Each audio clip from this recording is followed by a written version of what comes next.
Warren Barton, thank you so much for joining us in the early hours of this morning, mate. How are you? I'm very well. I feel a little bit guilty because it's 12 o'clock my time here in sunny California. I know it's early morning for you guys, so thank you for adjusting. But it's a pleasure to be on. Pleasure to I'm be on. sure it's much more warm in California as well. So, nah, it's like I said, we really appreciate you being here and having a chat with us. I guess we'll start off. What's your earliest memory of football, Warren? I had an older brother who's 4 years older than me, and got me into playing club football or local football where we lived in the city. But my first memory of like the FA Cup, seeing the band on the field at Wembley, the Queen giving out the trophy. But as a fan as well, watching, I was an Arsenal supporter when I was a young boy. Seeing Alan Sunderland score the winning goal against Manchester United in the 1979. You probably wasn't born used to, but Nah, definitely not. but he scored the winning goal, and being an Arsenal fan was the first memory that really got into my soul and my body. I was a big England fan, obviously, with Brian Robson scoring a goal in '82 in a World Cup. Obviously, growing up in the UK, football's a dominant sport. You know, it's not like where I am in America and you have baseball, basketball, football, American football, as they say. So football was always in my blood. With my older brother, would go over the park, would go and play. He'd be on one field, I'd be on the other, be one against one, and we'd play soccer. But just actually remembering games on TV, seeing games being around, they're the two games that really stick into my mind. England in the World Cup with Brian Robson scoring and Alan Sunderland scoring the winning goal in an FA Cup final. So they're the ones that really triggered that feeling inside that we all get as fans when someone scores a goal. It's like your first love. You don't normally forget that one. Of course not. No, fantastic. Obviously, you're famously from London. Now, from a Geordie perspective, the significance of that was that they adopted you so quick as one of their golden sons. And you made your signings from Newcastle, from Wimbledon for, I think, 4 million, which at the time made you the most expensive English defender. Were you aware of that at the time? Yeah, and I was very proud of it. You know, just rewinding a little bit in my career when I was like 13 years of age, playing schoolboy football for Watford, and then at another club at 16 at Leyton Orient, being told you're too small, you're not going to make it, was a real turning moment for me. You know, to be a record defender in the Premier League, it was a huge thing. I'd worked hard for it. You know, there's a lot of hours and a lot of things working hard to do that. You can't really do a lot about the price tag, but I enjoyed it. It wasn't something that I felt that it suffocated me or it was a problem. Probably because 2 days later, Les Ferdinand got signed from Queen's Park Rangers as a record signing for Newcastle. So that took a little bit of the pressure off me. And then obviously Tino Asprilla come to the club for $7.5 million, David Batty as well, and the list goes on and on. But yeah, I was very proud of that, and obviously I was aware with that. I was in the England setup, I was making my England games and playing for England, and obviously being an established Premier League player for Wimbledon for over 5-6 years.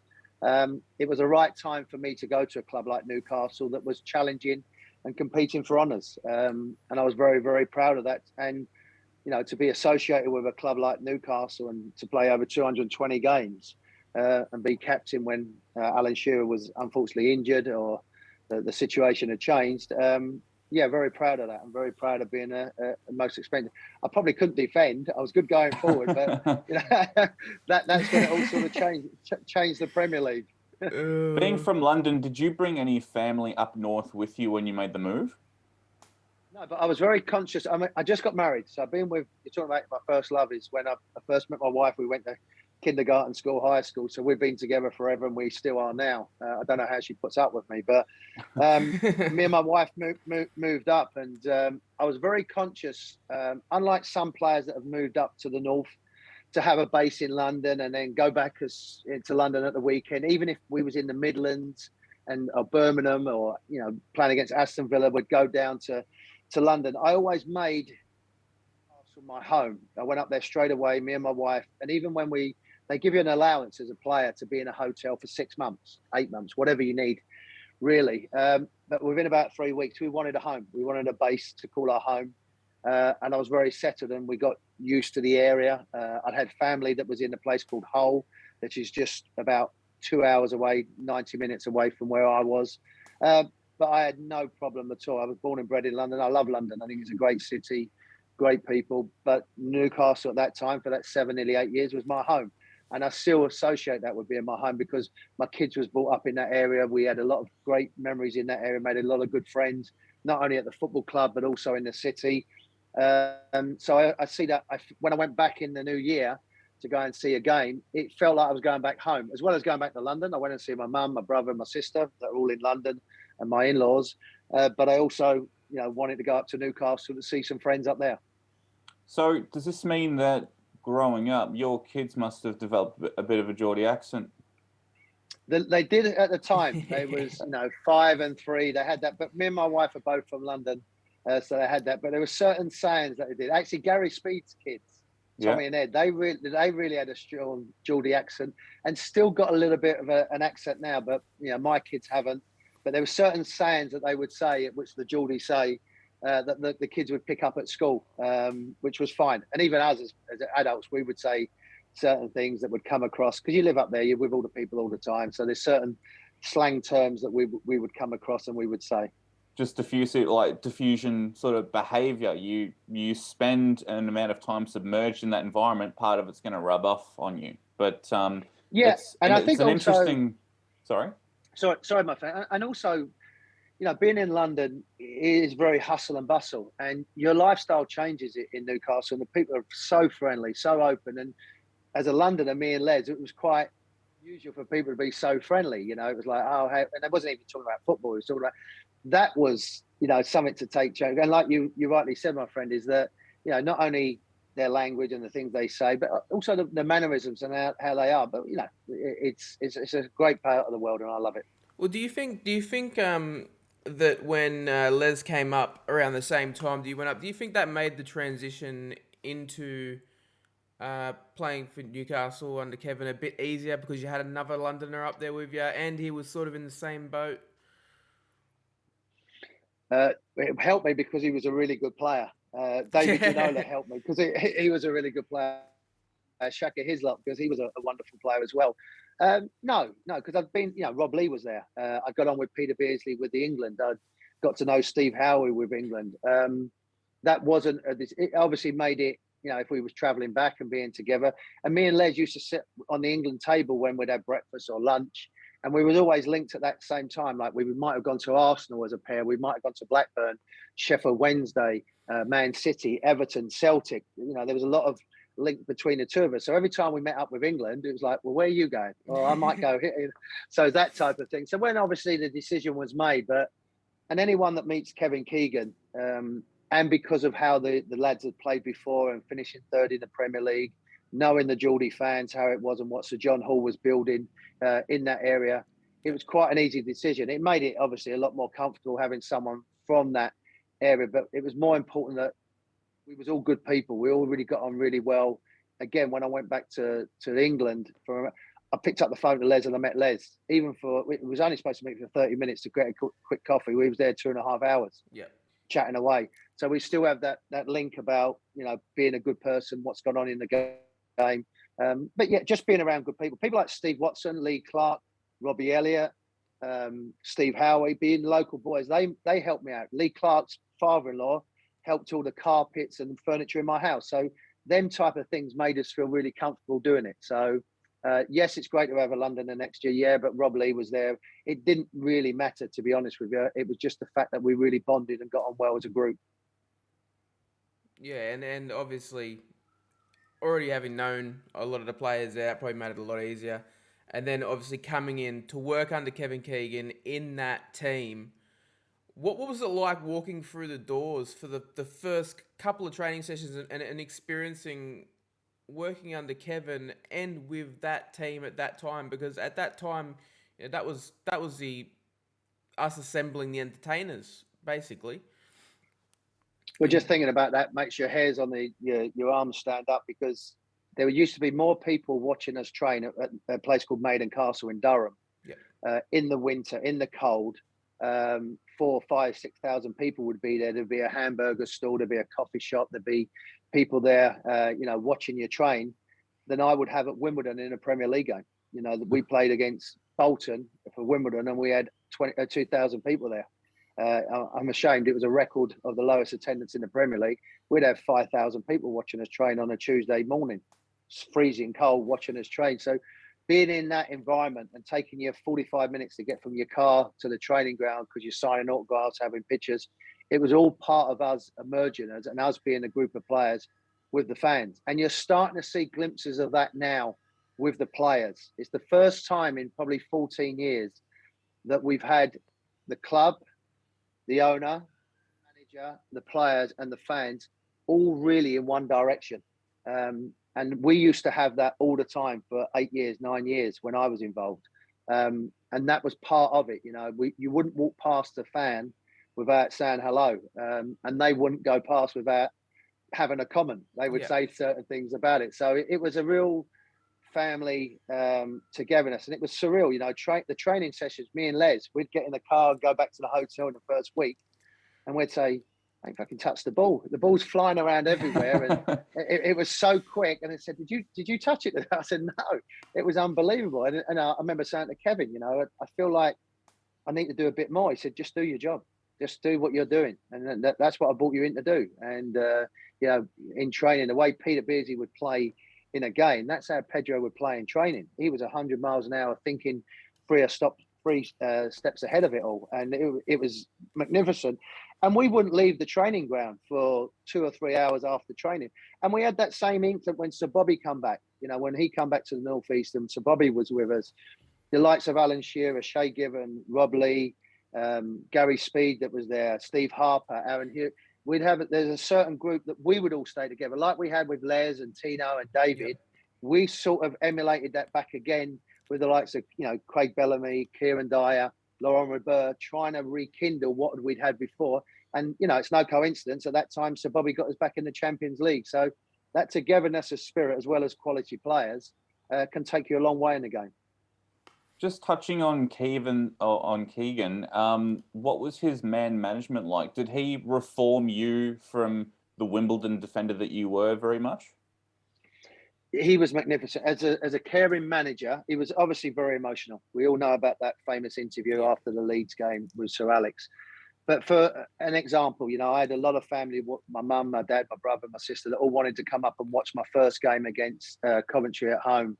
And Kevin made sure, it was Kevin, it wasn't anyone else. Kevin made sure that they got a train ticket, first class, from London to Newcastle. It was a direct line, 3 hours on the train, put them in a hotel overnight, all paid for, cars to pick them up at the airport, bring them to the game. And he didn't have to do that. And if someone like Rob Lee, when he had a new baby, there would be a bunch of flowers for Anna and the kids for a baby being born. And that's, people think that that's a little bit petty and it doesn't really make man management, but he was great in that respect. He looked after everybody. Man management skill was brilliant.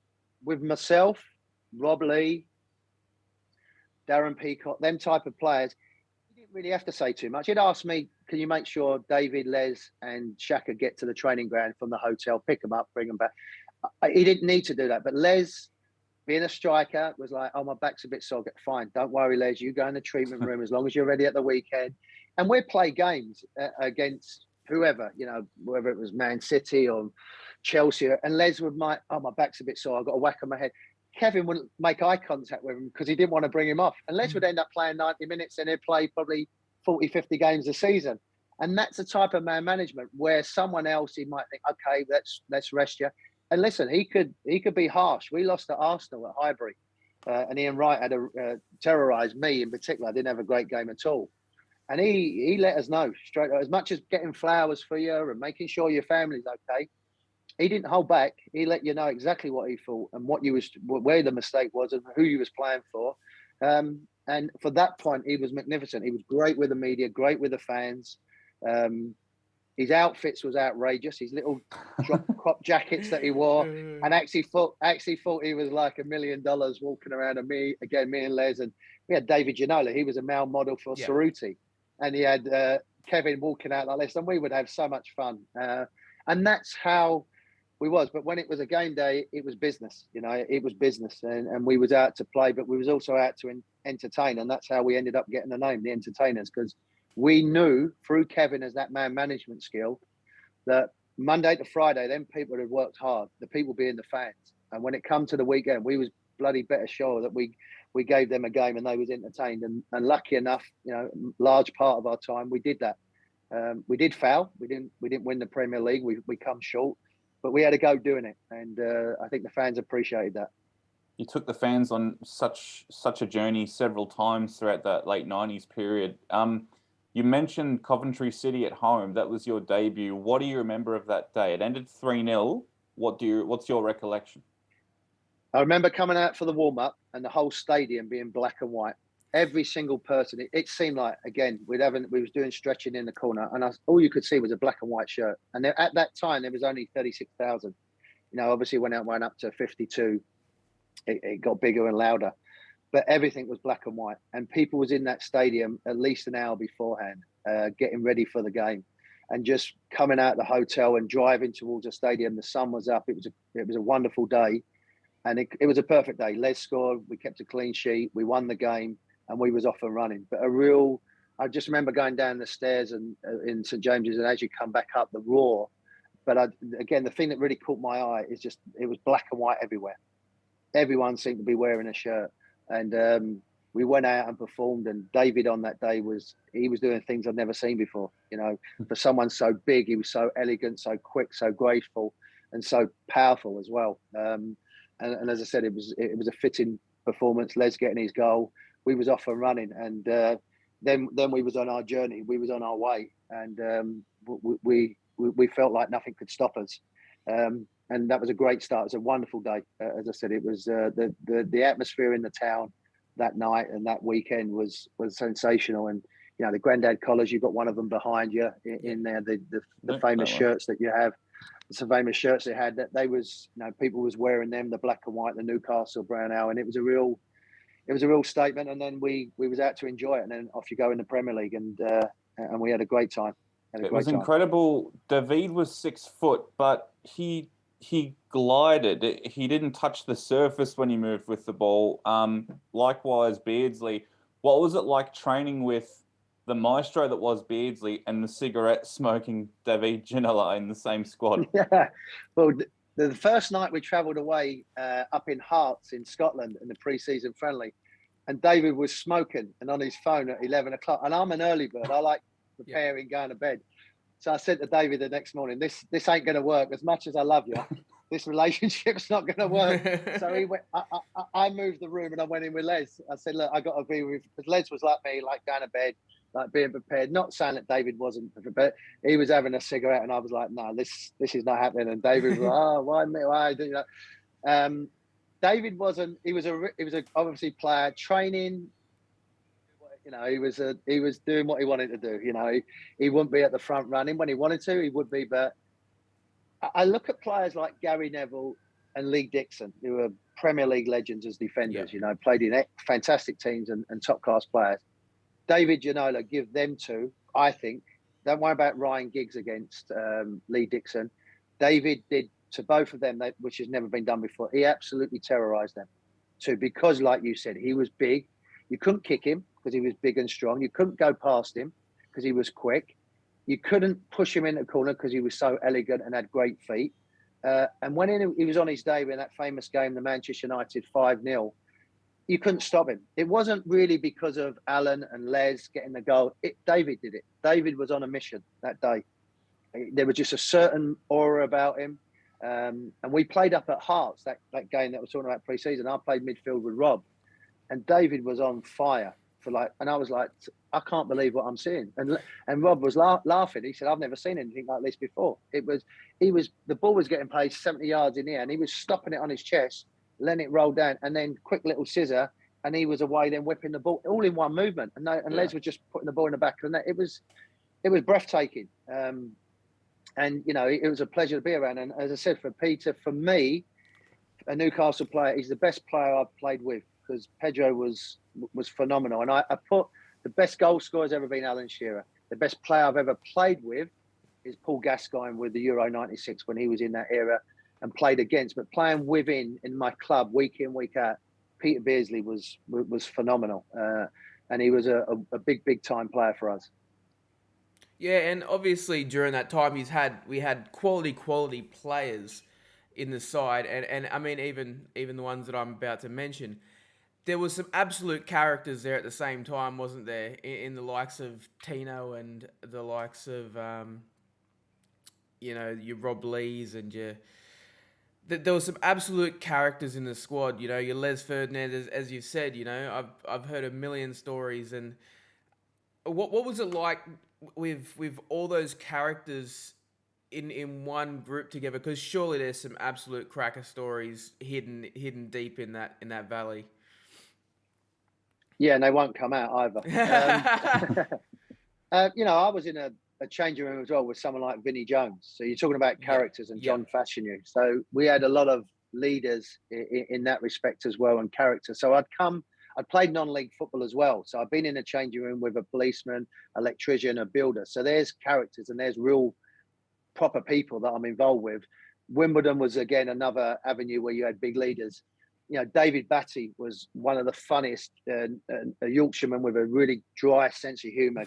Paul Kitson as well. And, if you'd make a mistake in training, there'd be a little comment here and there, and then another one. And it was a test of character. And for some players, it was really tough. It was cutting, it was hard. And it was a little bit the fit would survive. And, but there wasn't a line that anyone overcrossed. It wasn't bullying and stuff like that, because people could look after themselves. As I said, people like Lee Clark, I mean, he had a vicious tongue and would say things, but you'd never go back at Nash and say things back. And then it all got a bit frosted and fun.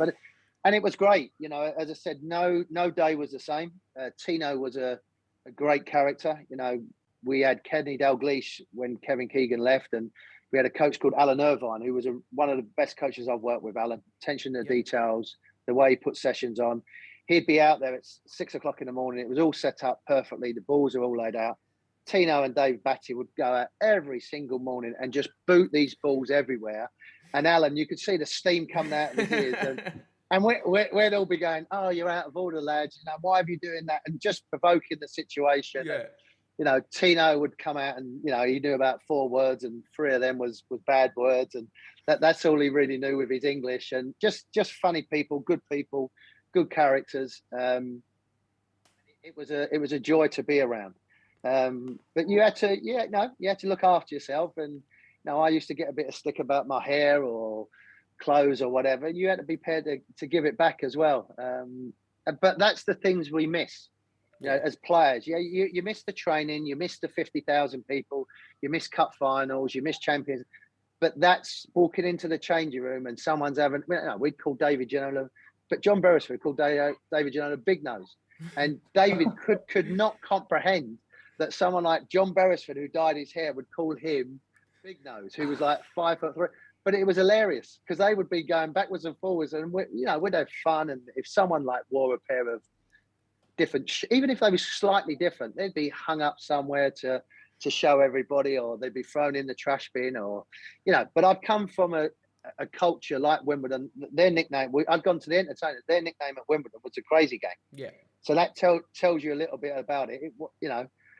I wasn't too overawed by a little bit of stick and people maybe doing something to my clothes. At Wimbledon, I had my owner, when I got picked for England, the owner, I'm talking about the owner, not another player, slashed all my tyres on my car to tell me to calm down. That was his way of grounding me. I'm thinking it's Vinnie Jones or Fashers slash the tyres on my. It's the actual owner of the football club that's done it to my car to make sure that you keep your feet on the ground. So.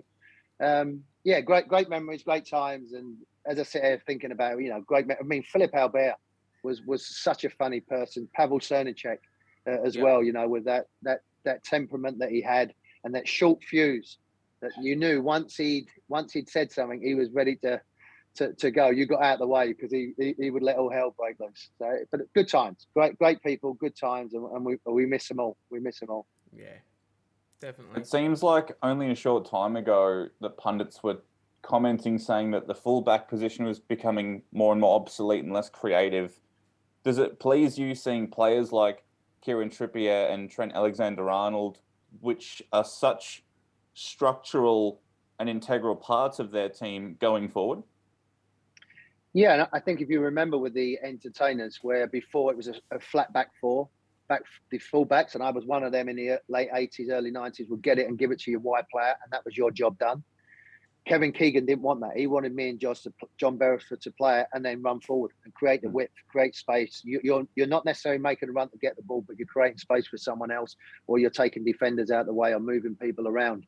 And that was part of what KK. And then you've seen with Pep Guardiola, the fullbacks tucking in a little bit, so it gives the wide player some space and parts of that. And then obviously you've seen the Brazilian fullbacks in the past with Cafu and Roberto Carlos and Marcelo, pushing forward. And now you've seen, obviously, players, Virgil van Dijk being such a big player for for Liverpool at the back. You've seen, obviously, then Diaz at Man City really being the final piece of their team. They had all the flair going forward. So, defenders are a big part of it, but the hardest thing to do is put the ball in the back of net, and people want to be entertained. So the offensive players get that. But I think with every great team, when I talk about every great team, you even think of the great AC Milan of the 80s with Gullit and Van Basten. They always go back to their back four of Baresi and Maldini, So, it's always been part of the game. It's always been part of defenders. Just go out and do your job. That's what we do. And I think what you've seen now with someone like Trippier, Trent Alexander going forward, the quality that they have in the final third, and because of the game's now high pressure, you're playing the game virtually in the opponent's half, you're getting a lot more of the ball, and you've got to be more technical on the ball. And I think it's great for the game that everybody's been involved, and it's always been a big part of my game. It's going forward and trying to express yourself, because as I touched on earlier, maybe wasn't the best defender in the world, but I'd make sure that whoever was marking me, they had to be a good athlete, because I would try and push them forward, and that was all part of my game. That was part of my game. Did different managers give you like sort of a different license or a different aspect of the fullback position? Like, say, Sir Bobby, you mentioned that Keegan liked you to overlap and create space for the wide midfielders. What was Sir Bobby like, for example? No, Bobby was the same about entertaining. Kenny Dalglish was a little bit different, and where me and John Beresford would push forward at the same time, Kenny would always say, if you see John going, come round. If you see Warren going, John, come round. So there wasn't that press higher up the field. Kenny wanted it like one of us to be tucked in a little bit, rather than if the ball started translating across, then you would come wider. But he didn't want both of you up and leaving our two centre halves so isolated. So Bobby didn't mind that. He wanted us, because he had a Rob Lee, because he had a Gary Speed in midfield. He was quite comfortable knowing that if we went forward, we was able to get back. And we wasn't a team we was more of a counter-attacking team with Sir Bobby because of the pace we had in the team. We was quite happy to not defend low block, but defend in the middle. But then when we went forward. And if we see Kieran or Laura Burr going forward, or whoever it was, we had the license to get forward. But then we got back and got our shape. So, there was a little tweaks here and there with their individual ideas. Ruud Gullit was more possession orientated. He didn't really want you to penetrate. He wanted to wait and wear him down, and which was fine. Our possession was good, but we was 13th in the league. And our goal scorer, Alan Shearer, was always showing for feet for the ball. We didn't want that, So, we changed it around pretty quickly with Sir Bobby in the meeting and said to Alan, why do you keep coming short? Alan said, well, the last manager wanted me to do that. Bobby said, face forward and we'll get you the ball. We played Sheffield Wednesday, scored 5 goals. We won 8-0.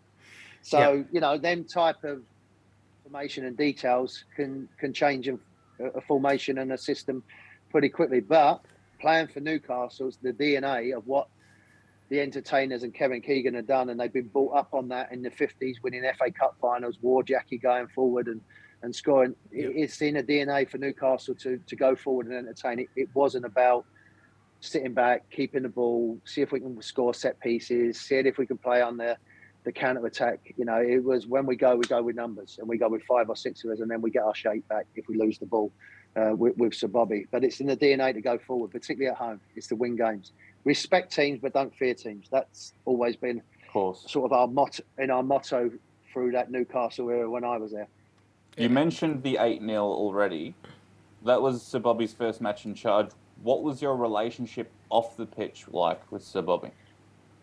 For me, he was phenomenal. I learned so much of him as a person, how to treat people, how to be a great human being. If you've ever watched that documentary about how he handled that situation in Barcelona, when I hear Pep Guardiola speak about people and role models, I can hear Sir Bobby in him, about how you do things with dignity, you do it with grace, you do it with class, you do it with style. You know, when he used to turn up for a press conference in his shirt and tie and blazer, and when he'd meet people, very polite, speak to them, would talk to stewards and people about football and fans, and we'd be at Selhurst Park trying to get out the car park because we've got to get to an airport to get a flight. 45 minutes, he's talking to one of the stewards that are putting the gates away in the stadium and the groundsman at St James's. We need to leave. And he's having a conversation with someone at Selhurst Park or St James's Park. He's having conversations with them. And just a great tactical manager. You know, he brought Kevin Gallagher in for £500,000 when he first come in. He could have tried to push the structure. He brought him in just to allow Craig Bellamy, Kieran Dyer not to play and have the expectations of playing for Newcastle at so young every single week for every single minute, particularly when we was in a mid-table trying to get our pride back, trying to get our mojo back. He brought him in so Kevin would play anywhere you wanted. He would play left, right, and it allowed that to go on. Moved Kevin away, brought LaRobert, went forward. I was then getting a little bit older. Rob Lee was getting move out of the way. Aaron Hughes comes in. Jermaine Genius comes in. And we didn't like it as players, 33, 36. Yeah. But it was the right thing to do. And I learned so much with Bobby as a person. We miss him. What happened at the end at Newcastle was a disgrace with some of the players and the way that he had to leave, because he gave you so much as a player. You know, he gave you so much confidence. He gave you so much knowledge. He gave you so much care. But again, he could be tough if he needed to be at the right time. And you can tell by the way I'm speaking, I've got a lot of affection for Bobby and a lot of respect for him, because the way, you know, you get things off your mum and your dad, but off of him, I learned a lot of things about football, how people are. You know, I've been lucky enough to spend time with Sir Alex Ferguson and just spoke about the game and about people. You can't buy that. You can't buy that. What the information that they're giving you. And I was Bobby's right-hand man. He would say, Warren, sort this out. Warren, have a word with him. I loved him. I loved him. He was such a great aura to be around. Other players weren't, it's Bobby, and I had a lot of time for him, and we miss him at Newcastle, because he would have loved to see what's happening now. He would be the first one that would be singing and jumping around and skipping around. He would be loving what's it's us against the world now, and he likes that. He loves the Geordies, he loves the people, and he's always ready for a fight. And he loved his area, he loved his people. Yeah, and it's obviously, as any Newcastle fan, you can't love Sir Bobby Robson, and as you said, I mean, he's respected across the game by many, and anybody who does know of him has a level of respect, even if the knowledge base isn't there, as he's just got that aura from a distance. And obviously, as you said, he would talk to stewards. I think it's probably that scenario of treat the CEO the same way you treat the janitor. And there's that level of being down to earth there, obviously. And I mean, in saying that, there's reasons why other managers in the game right now even got a chance in management because of Sir Bobby being like that and giving people a chance. And you look at Mourinho and Villas-Boas, who if Bobby wasn't the kind, caring, nurturing type of person he was, and giving people the time of day, they probably wouldn't have even had that opportunity into management. Yeah, and I must apologise with Mourinho, because I spent a bit of time with Jose, and a lot of rubbed off on Bobby on me, definitely rubbed off on him. Yep. Definitely rubbed off on him. They had a unique relationship being an interpreter, because when someone's interpreting for you, and you've really got to trust them, because he's got to say the way you want it to be said. Yeah. And for Mourinho to do that and to be like that, okay, everyone might have their opinion about Jose, how it's gone at Man United, and how but when you have him and talk about him, it's so much of what Bobby is, and you can see a lot of that in him. Yeah, Mourinho's maybe got too much of a vicious side to him, and he can be a little bit petulant in his way. But when you deep down, Mourinho is a good man in the sense of how he, and as I said, with Pep's the same. Pep's got that. You can just tell there's something from a great man like Bobby, it's rubbed off on them two. And them two are great men as well. Them two are great, not only great coaches, they're great men. So, I think when you always go by what a person gives to other people, and that's what Sir Bobby did it. And he did it free. He didn't do it on purpose. He just did it because that was who he was. Yeah, definitely. Absolutely, definitely. And you were saying just before in terms of when Sir Bobby come in, and obviously Al was coming to the ball rather than stepping off and trying to get forward. Obviously coming towards that time with Hullett in charge, there was obviously a massive breakdown for Alan, and a couple of other players, especially for Alan, especially after not being played in the derby. What was it like in that Ruud Hullett time? I mean, what was it like from that early stages of, adapting to the new manager and trying to get into his style of play to things breaking down and things not working out the way that he wanted? A little insight as well. Professionals are professionals, Yeah, definitely. We have to be professional how we are as players. But what was tough for me is that people like Stuart Pearce, who I really got on well with, John Barnes, but particularly Stuart, Rob Lee, Nikos Dabizaz, and Barnesy as well. They just got pushed aside to the kids. He didn't even want them in the equation. Ruud was really good with it. I signed a new contract with Ruud. Yeah. Ruud, I had a good relationship with Ruud. I could bang on his door and knock on his door and say to him, "Can I just have a word, Gaffer?" and things like that. But he had this. And I'll tell you briefly when it happened with Alan, when he left him out. We was doing a set pieces before the game, the day before on the Monday, and Alan didn't have a coloured bib that we're wearing than what we was wearing for the game, the first team players. Yeah. So we thought, maybe because there was a lot of press there. There was obviously fans that was watching us. He went, "No, I'm not playing." I said, "You're joking?" He said, "No, I'm not playing." So anyway, after training, just went into Ruud. I said, "Gaffer, can I just have a word a second?" He said, "Yeah, no problem, lovely boy," because that's how he used to. I said, "You're not playing Al?" And he went, "No." I said, "Well, you should tell him. It's Alan Shearer." He went, "No one told me at AC Milan." I said, "With all due respect, Ruud, you was a European Player of the Year twice. You never get left out. He deserves." So he sent Steve Clarke to tell, I think it was Steve Clarke or John Carver, to tell Al that he weren't playing. That's straight away a breakdown. Straight away he got rid of 4 influential players in the changing room and sent them with the kids. We have to get on with it as players. Me, Speedo, Steve Harper. We just had to get on with it, and Steve Howie and Shay Given. We had to get, and even like myself, I played every game through the FA Cup and through that season. The Man United game, we was training on the Thursday before we went down. Me and Shay Given had played every game before. Griffin got a bib and Steve Harper got a bib, and he never said anything to me. And I was like, "Gaffer," he went, "No." Steve Clarke said, "Well, you're not playing." It was that type of things that you had to deal with. And because of maybe his upbringing in Holland, is the Dutch saying, if it's not much, it's not. If it's not Dutch, it's not much. And also in Italy, it was like, this is how we do it. There's no discussion. That's done. We had to abide by that, as well as try and do the best we possibly can for Newcastle, because that's the bigger picture, not Ruud Hullett, not Alan Shearer. It was about the club. But it wasn't going great. This sexy football that was promised, it wasn't there. Yeah. His actual knowledge of the game was brilliant, Ruud, but his man management skill, I've told a famous story. We was in Leeds, Ellen Road, and he'd been on the touchline, it'd been raining, and then he was going into a press conference. And he got his shoes and went to the kit man.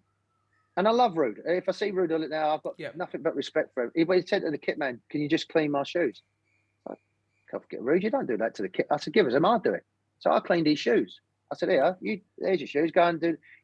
Going back to what you said, Bobby would never do that. No. He'd go and get a towel and do it himself and wipe it off himself. He wouldn't ask the kit man or someone to go and do it. And I said to the kit man, "Don't do it, I'll do it." So I fucking polished the shoes and said, yeah, I'll do it. Because that's how I was brought up. Yeah. And that's what was going on all the time. And it wasn't meant maliciously. That was just how he thought the club would be run. It wouldn't him tell them, the assistant go and tell them. And that's where it broke down. And, I think it summed up after that famous night against Sunderland where we lost and it was pouring with rain, the roof was off. And, his famous comment afterwards, well, we was winning before I put Alan and Duncan Ferguson on. They was obviously waiting at the training ground at 7 o'clock in the morning to both of them to see him. Yep. He'd got on a plane at 6:30 and left and gone back to Holland. He didn't face the music. He got on a plane and off he went. And, that's what it was. But through that, Bobby come walking through the door and it changed. It changed like that overnight. The whole city, the whole place, the atmosphere. We still wasn't playing very well. We still wasn't great, but we hit the ground running with an 8-0. Then there were still hiccups. As I said, there was a lot of fractions in the team, like Rude's players was there. They was only for Rude. They didn't really want to beat it. There was a lot of that we had to deal with, but Bobby did what he did, and then we changed it around. And 18 months later, we was in the Champions League. I tell you what, I really wouldn't like to have been the one sitting in that chair that next morning after that Sunderland game. Well, he wasn't, because there was nothing. There was no one there. He got in his car. He knew what was coming. Yeah. So he knew, because if Dunk didn't get him, Big Al would have got him. So Dunk's a scary individual. You would not want him coming at you with steam coming out of his ears. Oh, and obviously we go into Bobby from there, and things pick up, things start changing. The man management really starts to take effect, and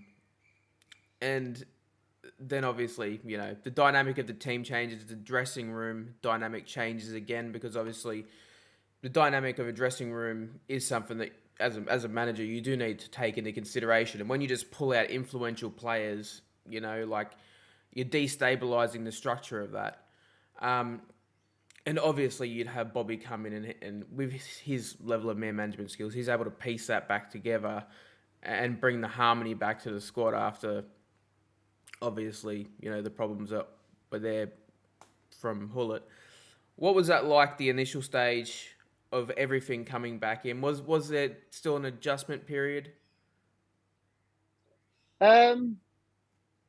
Not really, because what Bobby was great at as well was simplifying the game. We'd gone into this possession. If it doesn't work here, we transition across. You slide in here. We go, which was all fine, which was great, and we could all adapt to. But at the end of the day, you got to score goals, and we wasn't creating chances. Bobby, as I said, was someone like Kieran, wanted us to be quicker, a little bit more positive with our possession rather than just pass the ball around. We wanted to try and hurt people. Not in the same concept of what Klopp is, the high press and closing down and being ruthless. But when we got it, we went forward. You could see the team played with a lot more energy. A lot more. There's an old saying: "Play on the front foot," which means you're there, you're ready to go. You're gonna put someone under pressure. We couldn't really press high up at the field. We wasn't able to do that with the personnel that we had, but that soon changed. And as I said, with the younger players coming in, the older players coming out, it did change. When me and Rob particularly left and went to Derby, you had Shay, Gary Speed and Alan. Yeah. And, all of them were senior players, but I was really good at myself as like looking after the younger ones. And, I wouldn't say, but like, give them a little slap on the wrist if they got carried away. And I'd laugh and joke about things. And Bellas would say things. And, Bellas loved Speedo and was really nice. I'd say to Speedo, have a word with you, mate. Just tell him to slow down a bit. And just things like that. But that went. And then they was allowed as a young group of players to really have anarchy breaking out. And then it snowballed. And when you're winning, it's great because it covers up a lot of things.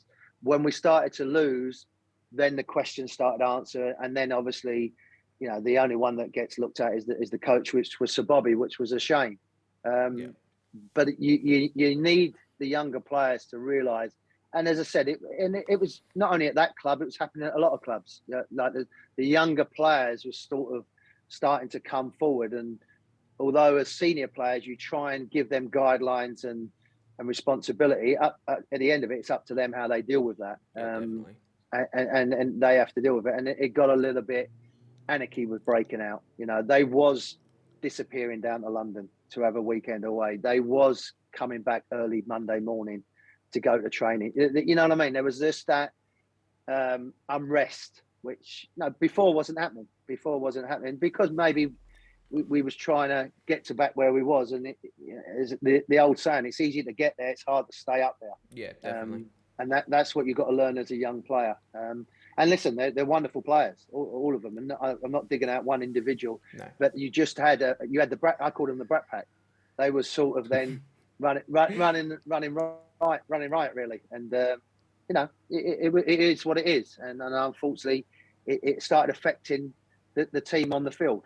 Yeah. And once that happened, there's only one fall guy, and unfortunately, that's the coach. Yeah, and obviously the one fall guy that you never want is Sir Bobby. No. And funnily enough, you say that in what you've said with the club. It's ingrained in the culture of the club. It's ingrained in the blood of Newcastle fans. They want a team that goes forward and plays on the front foot.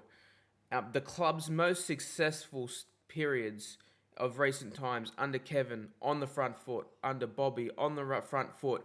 That season under Alan Pardew, we finished 5th. We're on the front foot. We had a team who went forward. Right now we have Eddie Howe, another manager who's on the front foot. He's an attacking-minded manager. It seems that the most successful periods we've had in recent times, and obviously, back when we had Jackie Milburn, they were all when we play on the front foot, not when we try to play a possession game, not when we try to play defensive tactics. We've had managers like Steve Bruce and Rafa and counter-attacking football. It just seems that it's just part of our DNA to go forward. Yeah, and that's why you wonder why when coaches get it, particularly someone that knows the North East and knows the people like Steve Bruce, who I've got the utmost respect for as a player. But that's where it's strange because that is the DNA of the club, and Manchester United's DNA. This 4-2-2-2 is not Man United's DNA. No. That's not what they are. You're trying to give something that they've already got. They've already got their DNA. Liverpool, their history, tradition, they've got their DNA. They don't panic. They don't worry about games. They go to the end. That's in their DNA. What Arsenal have done with Arsene Wenger, it was in their DNA. It's Arsenal Football Club, the Arsenal. So certain clubs have their own DNA. Some are still trying to find that, and some clubs, have not had it. But Newcastle's, because of the people, because of the fan base, and silly. It seems silly things, but when the owners went into Newcastle, the first thing they did was clean the stadium, clean the windows. That meant so much to the fans. The bird that had been above the stands under one of the nets for about 12 years, finally got taken out. And then, Eddie Howe leaves training at the training ground at 11 o'clock at night. There's a fan still waiting there. He stops his car and signs his autograph. Yeah. Trippier does an article, a podcast, gets asked about Sunderland. He said, who are they? Yeah. It's the things, you know what I mean? It's the silly thing, but you get it. As you said earlier on, I'm from London, but I got it earlier on what that club's about. Now, as a coach, when I walk into St James's Park, I must know that their DNA is to play football, play aggressive, play on the front foot, not to sit back and launch the ball 50 yards, not to sit back and hope for a set piece, not to play two holding midfield. That's not their DNA. No. So we lost the title because of our DNA. People may say, well, you should have adjusted. Kevin was never going to do that. No. Kevin was never going to sacrifice what he felt. We was going to win it one way or we weren't going to win it. And unfortunately, we didn't win it. And great credit Man United. And not a day goes by that I don't dream about winning the Premier League. Not for me, but for the city. When I see Leicester, when I see Blackburn, when I see Liverpool in the list of all people, Chelsea, Man City, Man United and Arsenal, Newcastle should be there. We failed. But we did it in the way that Kevin wanted us to do it. And the same thing now with Eddie. He's winning games the way the fans want him to win games. If we would have lost at Southampton but played the way we did, the fans would have been, all right, we lost, but at least we had a go. And they would have been singing. They would have been having fun. They would have been, we'll go on to the next one. Because we know we're going to try and win the next one. Not going into the game against a Sheffield United that have never won a game all season and that go to them and say, right, there's no fans in the stadium, so there's no noise, there's no atmosphere. We're going to sit back and let them play and lose the game 1-0. That's when it all started for me. Yeah. When people were sticking the boot in 2 years ago about Newcastle's this, I'm 5,000 miles away. Yeah. I could sit here on the beach and not worry about it. But when I felt that my club and people was sticking the boot in, I was going to say something. And people said, "Oh, it's a bit wrong. Why are you being?" It's my football club. I gave everything I had to that club, and that fan base and that club gave me so much more back. It gave me a chance to speak to two fellas in Australia that I've never met before. It's give me a chance. It's give me a chance to speak to fans that I would never speak for because we talk about a club that we love and we want to be successful. So, that's what the club is. And if as soon as you get that, and Eddie's got it, Eddie's got it, and Trippier's got it, the owners have got it, they've got it. That's a powerful thing to have. Yes, we've got to get better players on the field. Yes, we've got to compete with the likes of Liverpool, Man City. We're still a long, long way from that. Yeah. But when you have that togetherness and spirit, it's a powerful thing. It's like Man City when they started going. It's a wave. It's a tidal wave, and once it starts going, you can't stop it. You can't stop City now winning the league. No. Whatever you try and do, as much as Liverpool are giving a good go, it's just relentless. And we hope Newcastle are starting to be 9 games unbeaten. We've got a tough game against Chelsea coming up, but to have that in the city and in the area, and I can imagine what it's like now when people are walking into work, they're walking into the training ground, they're walking into their offices. There's a buzz, there's a feeling, even if it's peeing down with rain. There's fun. There's an excitement in the air, and we had that for 8 years. I love it. I loved every minute. I think what people appreciate the most about you, Warren, is you wore your heart on your sleeve on the pitch and off the pitch. Even today, like you said, you have an opinion. I constantly see you leaving comments on each Newcastle post, and I think people resonate with that. There have been players from past years. Jose Enrique is one example where he identifies with the club, but despite the fact he played, I think, more games with Newcastle, he's Liverpool, but he'll comment on Newcastle things. You've always been out and out, that adopted Geordie. People love you for it, and it's that loyalty. It's that loyalty overall that endears you to the fans. You said it's a cohesive relationship when you're on Tyneside. You give everything. It's been said before. It'll be said again. You give everything for the club or the fans, and they'll give you everything back. We've seen the tifos. We've seen the enormous displays at the Gallagher end. It looks amazing. And Trippier, who's played for Atletico Madrid, of all clubs, said he's experienced nothing like it. And I said that to the players before. I went there for the Cambridge game, and it was just starting to, again, it was like a little wave, just building up, just trickling along. I said, this is nothing. You think this is good. It's just getting going. And what we've got to keep doing. And I honestly believe, when the new owners took over, it was like October to December. And I know the love and the loyalty and the devotion that the fans have showed on social media, at the stadium, in the newspapers, on podcasts, on whatever platform they can try and get out to do it. It took the owners back, and they thought, we better do something about it. And they did. Yeah. And they went out and bought 5, tried to get more, but 5 pieces that we needed. A left back, got him on loan. He looks a great signing if we can get him. Trippier was the first one in the door. The money that they paid, because that set the tone, because he's a proper player. Yeah. The others are all good players, but Trippier is Atletico Madrid, won a title in a league that's normally dominated by Real Madrid and Barcelona. Untold caps for England. He's a proper player. So that set the tone. Bruno comes in. You see what he did last night with the back heel. Yep. Wood up front. Just give me an outlet. He may not be there for 3 years. He might only be there for another year, but he's doing what he can, and people won't forget that. Fans, whatever happens with Wood, if he leaves next season at the end, fans will still respect him because he come along and he went to the club and he give everything. He's a great outlet for what he did. And now the big fella at the back, that's a Geordie, that can head the ball 50 yards. The big Dan Burn. They're gonna build a fucking statue with him if it keeps going. It'll just be one of his head, because that's what they want. That's what the fans want, and he's been phenomenal.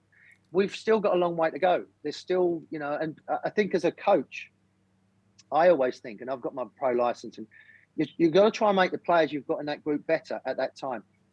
There's no doubt Joe Linton is unbelievable what he looks like now. You looked at John Joe Shelby. Every fan in September wanted him out of the club. Yeah. Get him out. Now he's been captain and he's been great. And he was brave enough to come out the other day and said, I didn't play very well the other day, but you know what? He tried. Yeah. Where before I thought he wasn't playing well and he just sort of... He disinterested. He looked disinterested. Went out with him. And then the list goes on and on. The goalkeeper's starting to look good. Fraser, the little fella, you know, and he's made him the little player that we want. And then we've got Richie coming back and we've got players. So you've not only the owners felt obliged to, because of the fans the fans have said, we give you everything, now give us something back. And the owners have said, well, here's 5 of these players. Yeah. And now Eddie's doing his job, getting another 4 or 5 of them playing at a higher level.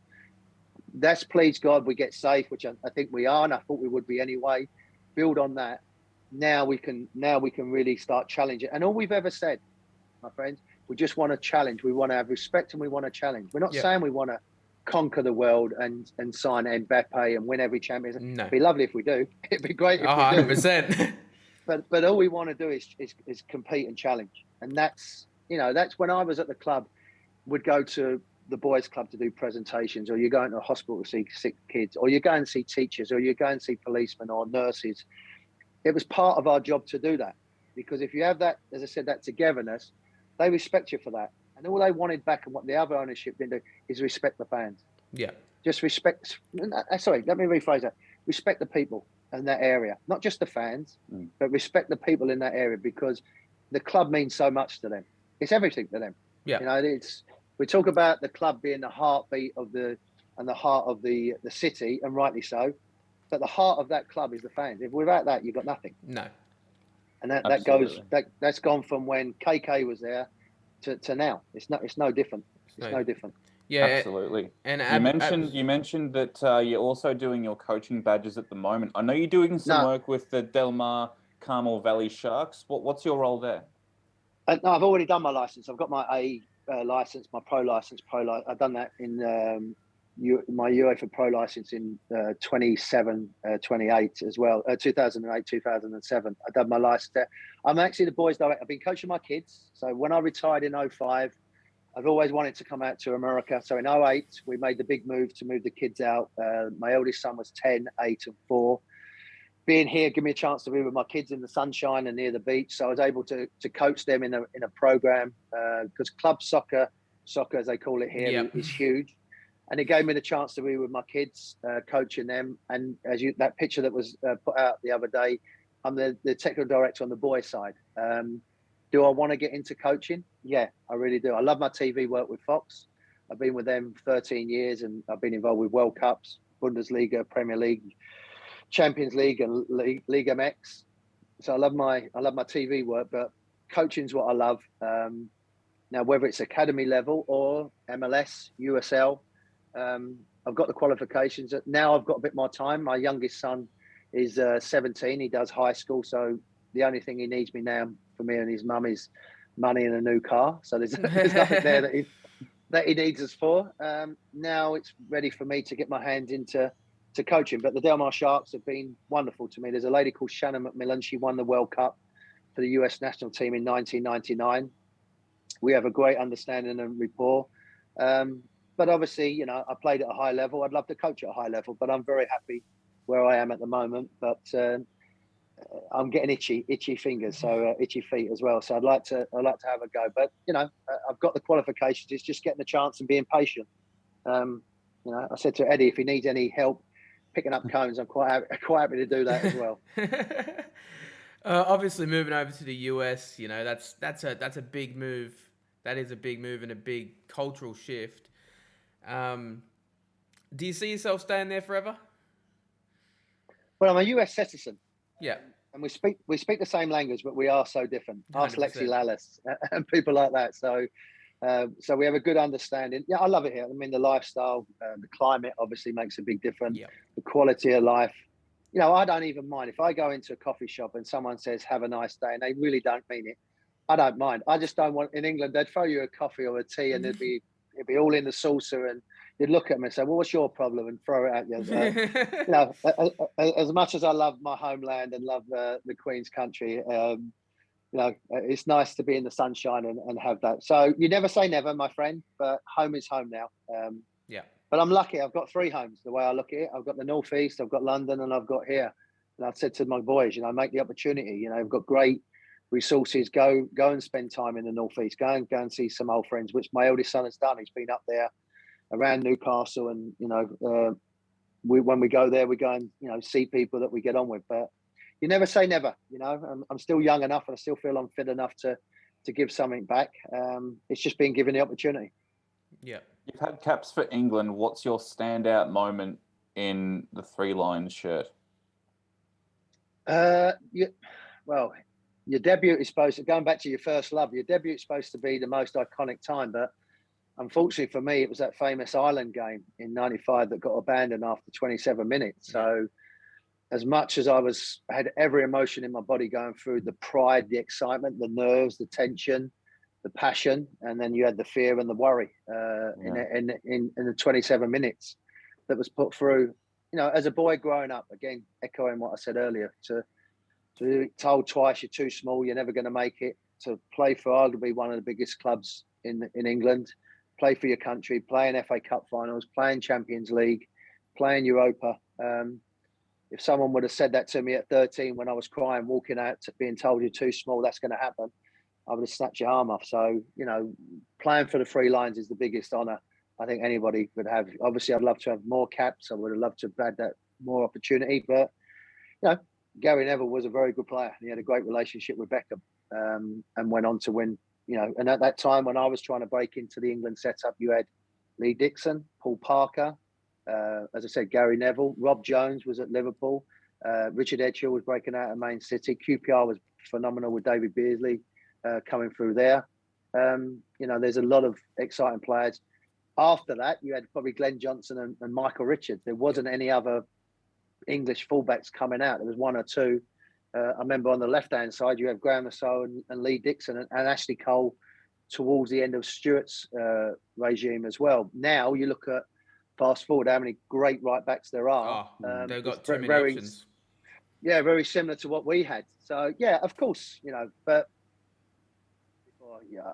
it says England international, and there's been a lot of top players. Steve Bruce being one of them. Yeah, he never played for England, and he's a Premier League winner.